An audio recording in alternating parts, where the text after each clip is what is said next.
Bonjour à tous et bienvenue dans la suite de ce tutoriel. Si vous êtes nouveau, n'hésitez pas à suivre les vidéos précédentes et à vous abonner à la chaîne. Nous avons appris à configurer un serveur express. Dans cette vidéo, nous allons apprendre à configurer le routing. Donc pour ce faire, nous allons créer un répertoire dans notre projet à la racine routeur. Ok, à l'intérieur du routeur, je vais créer un nouveau fichier routeur.ts. Voilà. Donc ça à l'intérieur de ce fichier que nous allons configurer notre routeur. Donc là, je vais faire import de express. Ensuite, je vais créer mon routeur. Je fais un const API routeur de type express.routeur. Voilà. Qui est égal à express.routeur. Donc là, j'ai mon routeur que je vais exporter. Export default API routeur. Donc à l'intérieur de ce routeur, c'est là que je vais mettre toute la logique. Voilà. Et après avoir configuré ce routeur, je vais l'importer au niveau de mon serveur. Donc là, on n'a plus besoin de ceci. Bon ouais, je peux toujours venir mettre hostname là, ça ne dérange pas pour préciser l'adresse. Mais lorsque vous ne précisez pas l'adresse, ça prend par défaut l'adresse 127.0.0.1 ou le localhost. Ok. Maintenant, qu'est-ce qu'on fait? On va venir préciser la configuration de notre routeur. Donc, routeur configuration. Ok. Donc là, j'ai défini mon serveur. Je vais faire un app.use. App.use. Voilà. Je fais quoi? Je vais prendre mettre la API. API. Là, je vais utiliser le routeur. Voilà, API routeur. Donc là, je vais utiliser API routeur. Voilà, par défaut, ça vient importer API routeur. Donc, app.use API. Donc, en passant via le path API, je vais accéder à toutes les routes de mon routeur. Donc, je vais par exemple créer une route au niveau de mon routeur. Ok. Je vais faire par exemple faire un API routeur. Je vais faire par exemple un get sur ce path. Et là, je mets la fonction handler qui prend en paramètre request et response. Donc, on va typer express.response et là express.request. Donc je vais un peu l'agrandir. Ok. Donc dans mon API routeur, j'ai la API routeur.get. Ok. Express.response. Je ferme là. Non.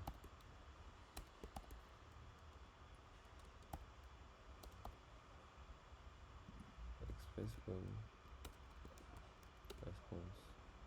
Ok, c'est ça. Voilà.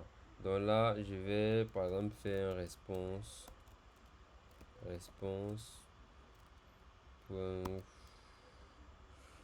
peux préciser le statut. Je vais me retourner un truc au statut 200.send. Par exemple, un texte HTML. Là, je vais mettre les backtitres.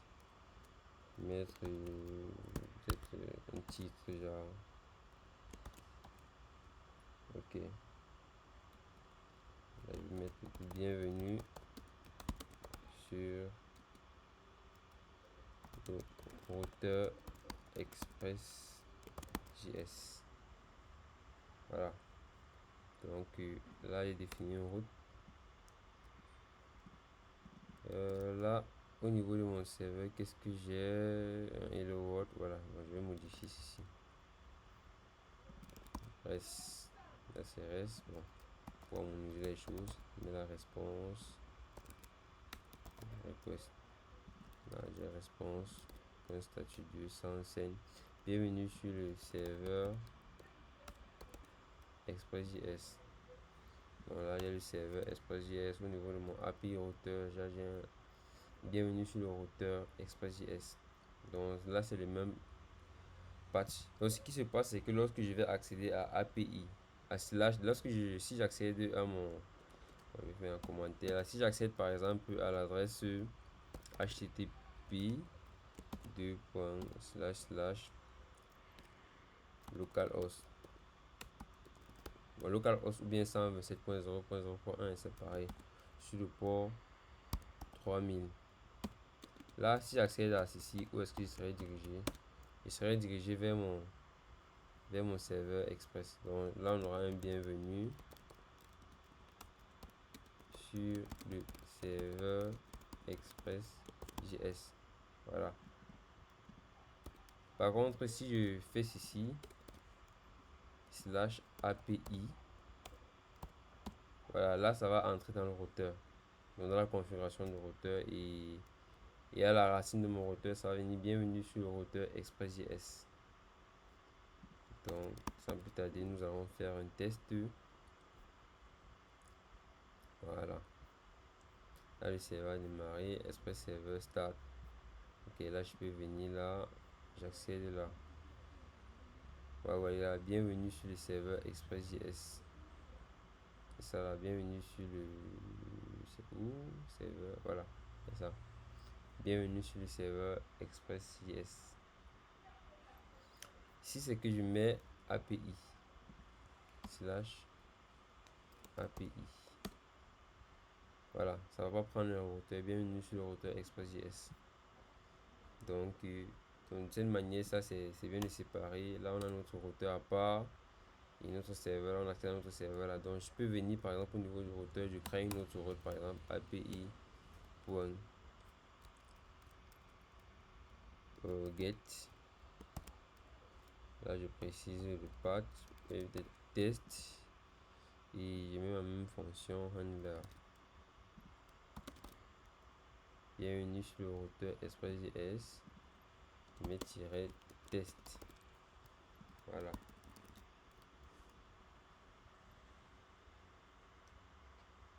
Mes tests là maintenant, ce qui fait que API, je peux accéder à API slash test. API slash test. Et là, j'ai accès à mon routeur, à la page du test. Donc, en gros, c'est un peu comme ça que fonctionne le routeur. Donc, le API routeur prend encore en paramètre, prend plusieurs méthodes. On a le get, c'est ce qu'on vient d'exploiter. Il y a plusieurs méthodes. Par exemple, il y a le API routeur.post. On peut faire un post ou c'est pareil, on précise le path. Je veux par exemple dire un exemple login. Voilà, login, ça prend un paramètre request type express.request et un response de type express.response que va faire cette route. Donc la fonction ici représente ce que va effectuer la route. Donc là, j'ai request, j'ai response. Bon, en post, généralement, ça tend à retenir les données, à envoyer les données via le serveur. Donc, je peux faire par exemple un response, un const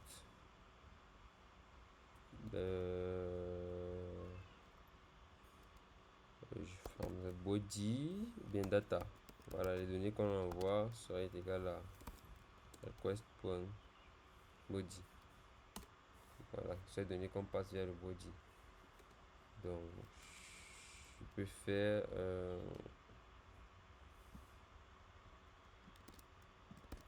response.statut 200, on va retourner un JSON. Le JSON doit contenir les données que j'ai passées dans le body. Data. Voilà, data, vu que data c'est request.body. Donc là, il y a des données qu'on aura passé en JSON. Là, c'est une route, par exemple, login. Je peux faire une autre route. Ça sera par exemple, ça peut être put. Sur un utilisateur, par exemple, sur les users, je peux faire là, je peux mettre le slash. Ici, ça peut être une route put. Ici, je peux créer aussi une autre route delete. Delete par exemple d'un user. Voilà, je mets toujours ma logique là. À l'intérieur de ma fonction, je fais la logique qui permet de supprimer un utilisateur. Là, l'ajout d'un utilisateur. Oui, la modification d'un utilisateur. Voilà, bon, l'ajout d'un utilisateur avec un post. Le get, j'ai fait un test ici. Je peux faire peut-être récupération des utilisateurs, mais ça c'est la racine. Donc c'est un peu comme ça que fonctionne le routing. Donc si on veut tester par exemple la route post, je n'ai qu'à venir là, je suis postman et je mets là en post. Voilà, user. Là j'ai user. Voilà. Là dans le body maintenant, je viens dans how, vu que je vais passer un disons. Mais peut-être name. Précise là, bigger.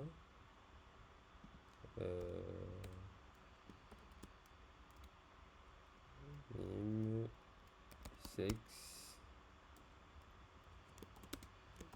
peut-être homme.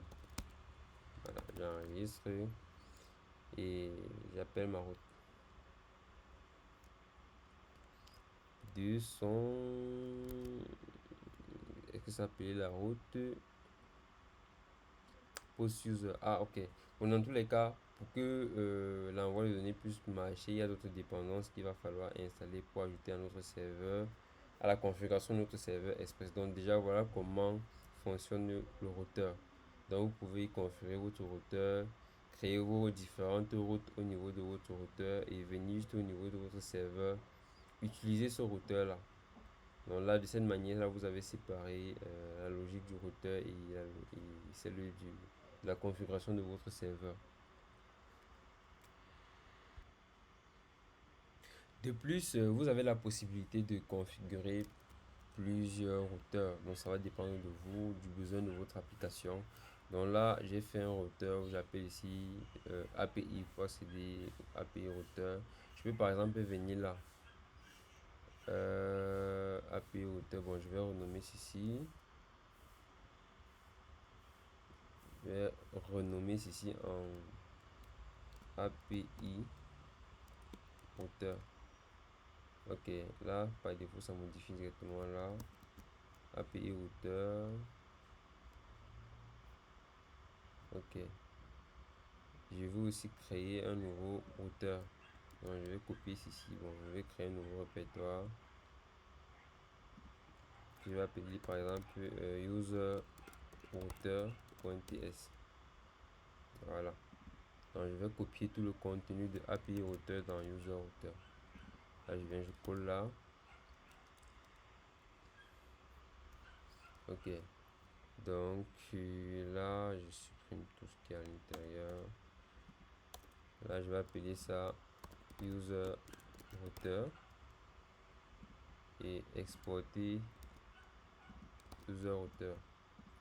Donc là, et ça config que je vais placer ici à l'intérieur. Maintenant que j'ai créé user router, je peux aussi venir au niveau de mon serveur. J'ai fait un app use de API router. Je peux également faire un app.use de, par exemple, user pour accéder à user router. Voilà, user router. Bon, je dois importer. Import user router from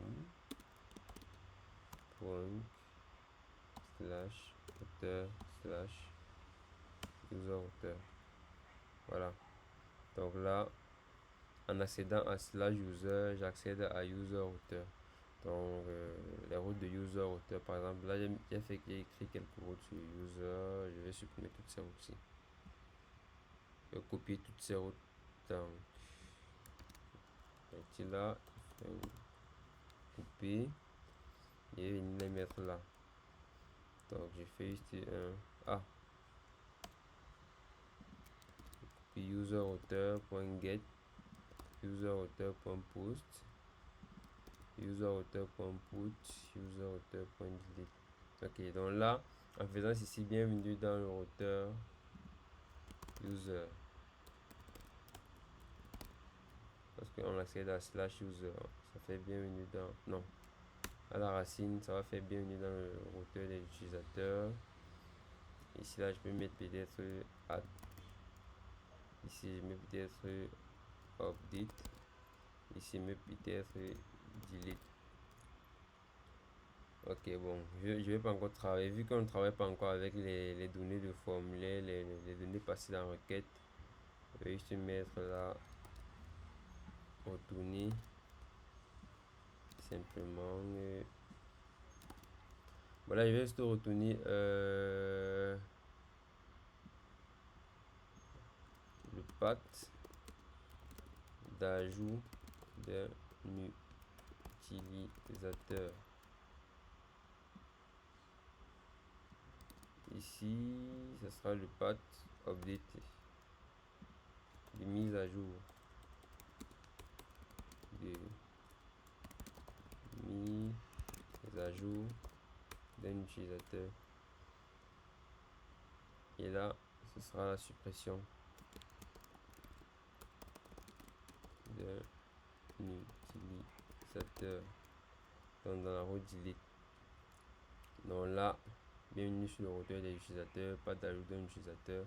Ok, donc là, ce qui fait que là, je peux configurer plusieurs routeurs. Donc l'API pour accéder à certaines routes spécifiques via le patch API. Donc comme par exemple la bienvenue sur routeur API. Ok. Là de cette manière, si je reviens au niveau de mon je sais pas, voilà, ici là, slash API va retourner, ah non, là je vais mettre en get send. Là ça me tourne bienvenue sur le routeur API. C'est là. Si par exemple je viens plutôt dans API slash user en get, et bienvenue sur le routeur des utilisateurs comme configuré. Par exemple si je fais plutôt un user, là j'ai un user API router. Bon, les différents routes ici, j'ai API router, voilà, j'ai add. Donc user slash add par exemple, c'est un post pour pouvoir ajouter un utilisateur, put pour pouvoir supprimer. Donc ce qui fait que si je viens là, je fais un post de user slash add, je lance ma requête. Voilà, pas d'ajout d'un utilisateur. Si je fais peut-être un put dans le update de user slash update, là j'accède à pas de mise à jour d'un utilisateur. Pareil, j'ai fait delete. Donc ça sont les différentes méthodes HTTP que propose Express Router. Donc là, delete, ça va me faire accéder à suppression d'un utilisateur. Donc en gros, c'est ainsi que fonctionne le routing avec ExpressJS.